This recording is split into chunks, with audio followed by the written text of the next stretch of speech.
जय श्री कृष्ण। एक बार फिर स्वागत है आपका आपके अपने चैनल पर जिसका नाम है सनातन संघ। मित्रों, आज हम अपने दूसरे अध्याय के 2 श्लोक का ज्ञान प्रस्तुत करने जा रहे हैं जो भगवान कृष्ण के द्वारा कहे गए हैं। तो आइए सुनते हैं। आपूर्यमान मचल प्रतिष्ठा समुद्र माप प्रविशन्ति यद्वत् तद्वत् कामा यम प्रविशन्ति सर्वे स शांति मापनोति न काम कामी। श्री कृष्ण कहते हैं, जिस प्रकार नदियों के जल के निरंतर प्रवाह से समुद्र अविचलित रहता है, उसी प्रकार जो मुनि अपने चारों ओर इच्छित वस्तुओं के प्रवाह के बावजूद अविचल रहता है, वही शांति प्राप्त करता है, न कि वह व्यक्ति जो इच्छाओं को संतुष्ट करने का प्रयास करता है। समुद्र में नदियों के निरंतर प्रवाह से जलमग्न होने के बावजूद भी अपनी अविचल अवस्था को बनाए रखने की क्षमता अद्वितीय है। संसार की सभी नदियां निरंतर समुद्र में अपना जल खाली करती हैं, जो न तो उफनते हैं और न ही समाप्त होते हैं। श्री कृष्ण ने आपूर्यमाना सभी ओर से भरा हुआ शब्द का प्रयोग यह वर्णन करने के लिए किया है कि वर्षा ऋतु में नदियां अपना सारा जल समुद्र में डालने के बावजूद भी उसे बहा नहीं पाती हैं। इसी प्रकार आत्मज्ञानी अरश्य दोनों ही स्थितियों में शांत और अविचल रहते हैं, चाहे वे इंद्रिय विषयों का उपयोग शारीरिक आवश्यकताओं के लिए करें या उनसे वंचित रहें।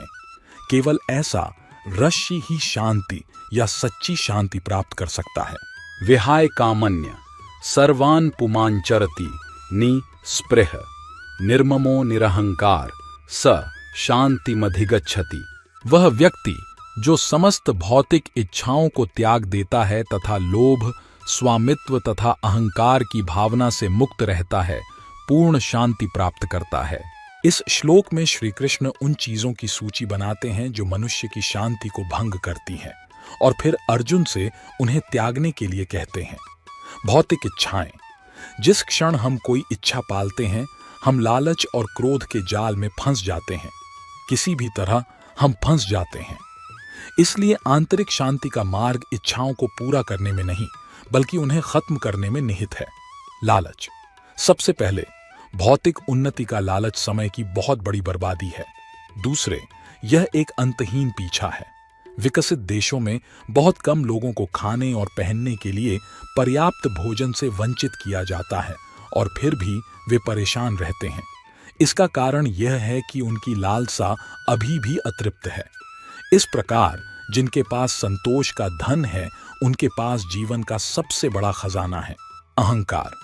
लोगों के बीच होने वाले ज्यादातर झगड़े अहंकार के कारण पैदा होते हैं। What they don't teach you eight Harvard business school के लेखक मार्क एच मैककॉर्मैक लिखते हैं, अधिकांश कॉरपोरेट अधिकारी एक विशाल अहंकार हैं जिनके कुछ हाथ और पैर बाहर निकले हुए हैं।